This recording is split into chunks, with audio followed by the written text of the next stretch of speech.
स्वागत है आप सभी का। इंडिया अभी अटैक के अंदर नहीं है, बट इंडिया एक बहुत ही ज्यादा इंटेंस प्रेशर के अंदर है। इसी वजह से हमने देखा कि ना तो इंडिया कोई स्टेटमेंट दे रहा है बांग्लादेश के ऊपर, ना ही हम कोई रिएक्शन दे रहे हैं। इस वजह से हम बहुत ही ज्यादा फ्रस्ट्रेटेड थे। मैं आपको बता दूं कि ये वीडियो बहुत ही ज्यादा इंपॉर्टेंट होने वाली है। अगर आप जियो पॉलिटिक्स में इंटरेस्ट रखते हैं, आपको अगर आपको चाहिए कि इंडिया तरक्की करे, तो आपको इस वीडियो को एंड तक देखना चाहिए।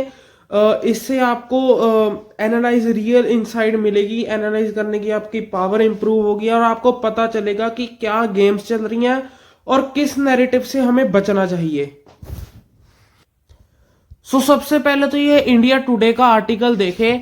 China claims on Arunachal Pradesh now among its core interest. USA की जो पेंटागन में रिपोर्ट पब्लिश हुई, उसने बताया कि जो अरुणाचल प्रदेश जो इंडिया का एक इंटीग्रेट पार्ट है, तो उसको चाइना ने क्लेम किया। उसको बताया कि ये उनका कोर इंटरेस्ट है, जैसे ताइवान है। एंड जो रिसेंटली बांग्लादेश में हुआ है, दो दो जो जब से यूनुस एडमिनिस्ट्रेशन आई है, वहां पर आपको देखा होगा कि कैसे वहां पर एंटी इंडिया सेंटीमेंट बढ़ता जा रहा है, प्रोटेस्ट हो रहे हैं। देखिए, नॉर्थ ईस्ट के लिए दो स्टेट्स बहुत ही ज्यादा इंपॉर्टेंट है इंडिया के लिए। बेसिकली हम थर्ड को भी काउंट कर सकते हैं। जो तीन कंट्रीज हैं बहुत ही ज्यादा इंपॉर्टेंट है, एक तो बांग्लादेश, एक नेपाल, एक भूटान। हमारी सिल्लीगुड़ी कॉरिडोर को प्रोटेक्ट करने के लिए, इसकी सिक्योरिटी को इंश्योर करने के लिए एक तो हमें चाहिए कि नेपाल और बांग्लादेश में स्टेबिलिटी रहे, वहां पर प्रो इंडिया सरकारें रहें, जो अपने देश के अंदर जो कुछ मर्जी करें, बट अगर इंटरनेशनल रिलेशन की बात आती है तो फिर वो प्रो इंडिया रहे, इंडिया को किसी भी तरीके से हर्ट करने की कोशिश ना करें। एंड मैं आपको बता दूं कि ये दो स्टेट्स, पहली नेपाल, यहां पर भी अभी रिसेंटली जेंजी प्रोटेस्ट हुआ, उसके ऊपर मैंने वीडियो बनाई थी कि रिपोर्ट आई थी यूएसए ने इस जेंजी प्रोटेस्ट को फंड किया। पहले जो नेपाल में सरकार थी वो थी प्रो चाइना, वो प्रो चाइना थी। अगर वहां पर प्रो चाइना सरकार होगी तो बिल्कुल यूएसए वहां पर इंटरवीन करेगा, वहां पर वो कुछ गेम्स चलाने की कोशिश करेगा, और वैसा ही हुआ। वहां पर आई प्रो अभी यूएसए सरकार है वहां पर। सिंपली मैं आपको बता दूं, डिस्कॉर्ड से वहां पर सरकार इलेक्ट हुई थी। एंड आप मेरी वीडियो जाकर देख सकते हो, और उस पर मैंने पूरा एक्सप्लेन किया है। मैं डिस्क्रिप्शन में लिंक डाल दूंगा, वो वीडियो आप जाकर देख सकते हो। वहां पर अभी इतनी स्टेबिलिटी नहीं है। अगर आप पहले के मुकाबले देखें कि जो प्रो इंडिया सरकार थी, अभी वहां पर जो हमारी वैलीज का वहां पर नोट पर मैप छपाए जा रहे हैं, हमारे मैप उनके नोट पर। एंड अगर बांग्लादेश के हालात देखें तो इसके हालात तो किसी से छुपे नहीं है। जो बांग्लादेश में जब से यूनुस सरकार आई है, तो बांग्लादेश डाका हम कह सकते हैं, तो ये एंटी इंडिया हो चुके हैं। एंड इन्होंने ओपनली सिल्लीगुड़ी कॉरिडोर को हिट करने की बात कही है ओपनली। दो देश हैं जो हमारे सिल्लीगुड़ी कॉरिडोर के लिए बहुत ही ज्यादा इंपॉर्टेंट है, जहां से हम नॉर्थ ईस्ट स्टेट्स को, जो हमारी 7 सिस्टर्स है, इनसे हम कनेक्ट होते हैं। तो ये दो देश, एक तो बांग्लादेश, एक नेपाल, ये स्टेबल होने बहुत ही ज्यादा इंपॉर्टेंट है। देखो, अगर चाइना से आया कोई, हमारे लिए नेपाल एक बफर जोन की तरह ट्रीट करता है, भूटान भी बफर जोन की तरह ट्रीट करता है।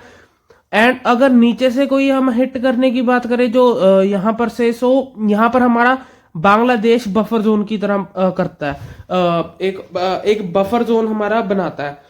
अगर ये दोनों तीनों कंट्रीज, बेसिकली भूटान अभी अपनी एंगेजमेंट बढ़ा रहा है चाइना और यूएसए के साथ, ठीक है, हमें इससे दिक्कत नहीं होनी चाहिए, बट उसको ये ध्यान में रखना चाहिए कि इंडिया की सिक्योरिटी को वो अपने हायर इंटरेस्ट पर रखें, क्योंकि हमारी आर्मी उनको प्रोटेक्ट भी करती है, हमारे उनके साथ बहुत ही ज्यादा अच्छे रिलेशन है। अगर आप देखेंगे काठमांडू जो नेपाल है, वहां पर भी अभी स्टेबलाइजेशन नहीं है। यूएसए प्रो यूएसए सरकार है, यूएसए भी आप देखो अभी प्रो इंडिया नहीं है, क्योंकि उनके अभी इंटरेस्ट इंडिया के साथ नहीं है।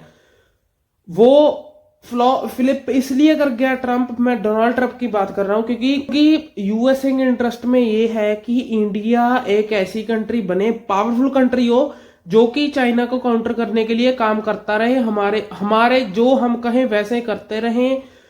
ये कोई ऐसी कंट्री ना बन जाए जो कि हम जब हम टेबल पर आए तो इनको इक्वल रिस्पेक्ट देनी पड़ेगी। सो देसी भाषा में ये है कि ये हमारे ओहदे तक ना आ जाए, ये हमें आंखें दिखाने ना लग जाए जैसे चाइना कर रहा है। एंड बांग्लादेश भी स्टेबलाइज होना बहुत ही ज्यादा इंपॉर्टेंट है। अभी अभी आप वहां पर के हाल देखो, वहां भी वेस्ट से ही सरकार आई है। सो ये सारी चीजें इंडिया के नॉर्थ ईस्ट को हिट करने के लिए सब कुछ ये प्री प्लान्ड है। एंड जैसे हमारे जयशंकर साहब ने बात की थी कि ये जो इंडिया को हिट करना 3 कंट्रीज के इंटरेस्ट में है, पाकिस्तान, चाइना, यूएसए।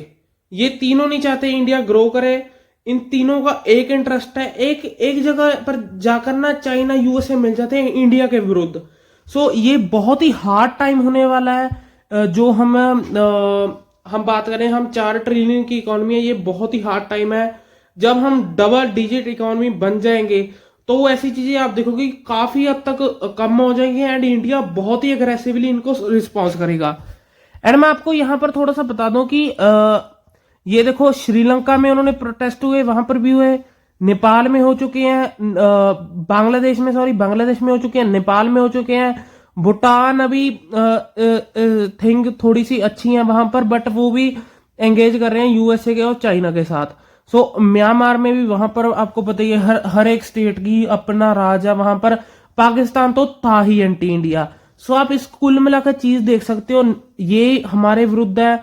नेपाल में जैसा हमारा इन्फ्लुएंस था वैसा नहीं रहा, बांग्लादेश में भी नहीं रहा, श्रीलंका में भी कह सकते हैं पहले जो उन्होंने जो चाइना ने उनको डेप्थ में फंसाया हुआ, लोन में फंसाया, उसकी वजह से वो भी एक मजबूर है चाइना की बातें मानने के लिए।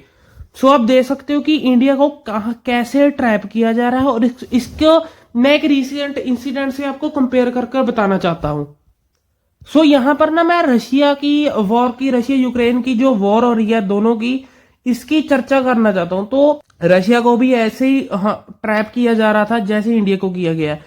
एस्टोनिया नाटो में, लैथविया नाटो में, लिथुआनिया नाटो में, बेलारूस चलो वहां पर प्रो रशिया सरकार है। जो यूक्रेन है वहां पर भी 2014 से पहले प्रो रशिया सरकार थी, बट वहां पर तख्ता पलट हुआ है और अभी वहां पर प्रो वेस्ट सरकार ये नाटो में जाने की डिमांड कर रहा था। इसी वजह से रशिया ने यूक्रेन पर आक्रमण किया था। एंड अगर आप फिनलैंड की बात करें तो फिनलैंड भी अभी नाटो में चला गया जब रशिया ने यूक्रेन पर अटैक किया। सो अगर आप कहोगे कि क्या होता है बांग्लादेश, अगर यूक्रेन तो फिर भी बड़ा देश है, बांग्लादेश क्या कर लेगा हमारे सामने, हमने 2 दिनों में उसको हरा दिया था, ऐसे कर देंगे। तो मैं आपको कहना चाहता हूँ कॉन्फिडेंस अच्छा होता है, हम कर सकते हैं, बट मैं ये नहीं कह रहा कि हम नहीं कर सकते, हम उसको हरा सकते हैं, बट हमको ना थोड़ा सा हार्ड प्राइस पे करना पड़ेगा। अगर हम रेडी हैं कि हमारी इकोनॉमी डैमेज हो, इंडिया में टैक्सेस बढ़े, प्राइसेस बढ़े, इन्फ्लेशन आए, तो हम कर सकते हैं। बट ये जो टाइम है ना, अगर हम इसमें वॉर में फंस गए तो आप देखोगे कि हम एक वॉर से निकलेंगे, एक कॉन्फ्लिक्ट से निकलेंगे, अगले कॉन्फ्लिक्ट में फंस जाएंगे, एक से निकलेंगे अगले में फंस जाएंगे। ये सारे देश प्लान करके बैठे हैं, जैसा रशिया के साथ हुआ है वो पूरी तरह से अभी ट्रैप्ड है। उसके पास आखिरी रास्ता यही था कि यूक्रेन पे अटैक करे। एंड इंडिया की अभी वैसी सिचुएशन हो चुकी है। अब देखेंगे कि इंडिया कैसे रिस्पॉन्स करता है। अगर हम बात करें रशिया के कंपैरिजन में, इंडिया की इकोनॉमी उससे 2 गुना पावरफुल है, अच्छी इकोनॉमी, हम बार्गेनिंग पावर भी इंडिया की ज्यादा है। तो प्रीटी मच श्योर कि इंडिया इस सिचुएशन को हैंडल कर लेगा। एंड इसीलिए आपने देखा कि हम अभी इसको यूनुस को, बांग्लादेश को मैसेज तो दे रहे हैं कि हम ऐसे एक कट यहां से बजेगा, एक कट यहां से बजेगा, एक यहां से बजेगा, हम कर सकते हैं। बट अभी हम प्रिकॉशन अप्लाई कर रहे हैं। अगर जितना वॉर से बचा जाए उतना इंडिया के लिए अच्छा है, बट लास्ट स्टेप अगर पानी सर से ऊपर निकल ही गया तो फिर बात अलग है। एंड मैं अपनी एडमिनिस्ट्रेशन से, जो हमारी करंट गवर्नमेंट है, हम उस पर इतना कॉन्फिडेंस है कि इंडिया को इस सिचुएशन में वो बाहर निकाल देंगे। बट इस चीज में ना उनको, हमारी गवर्नमेंट को यूथ की सपोर्ट होनी चाहिए। अगर आप देखोगे कि अभी बहुत चीजें चल रही हैं, बहुत गेम्स चल रही हैं। मैं कमेंट सेक्शन में अपना लिंक दे दूंगा टेलीग्राम चैनल का, वहां पर मैं थोड़ी सी खुलकर पोस्ट जब डालता हूँ वहां पर मैं बताता हूँ थोड़ी और चीजें। तो अभी गेम्स ऐसी चल रही हैं कि जैसे बांग्लादेश में चीजें हो रही हैं तो नैरेटिव, सो भी ऐसी गेम चल रही है कि जो असली प्रॉब्लम है इंडिया की, उससे नैरेटिव को भटकाकर, यूथ को भटकाकर एक और चीज में डाल दो। जैसे बात कर रहे हैं, बात चल रही थी बांग्लादेश में जो प्रोटेस्ट हो रहे थे एंटी इंडिया चीजें, और कई बंदे जो जर्मन बॉर्डर वाले हैं वो डाल रहे थे धुरंधर पर वीडियो, ऐसी वीडियो धुरंधर पर ऐसे हुआ। सो अभी उसके बाद वो डाल रही है क्रिसमस पर वीडियो कि इंडिया में माइनॉरिटीज पर अटैक हो रहा है। सो बेसिकली वो बंदे सपोर्ट कर रहे हैं बांग्लादेश को। जैसे उन्होंने एक ट्वीट किया था और उनके फॉरेन मिनिस्टर ने कहा था कि आप हमें कैसे कह रहे हैं, आपके देश में तो माइनॉरिटीज को मारा जाता है।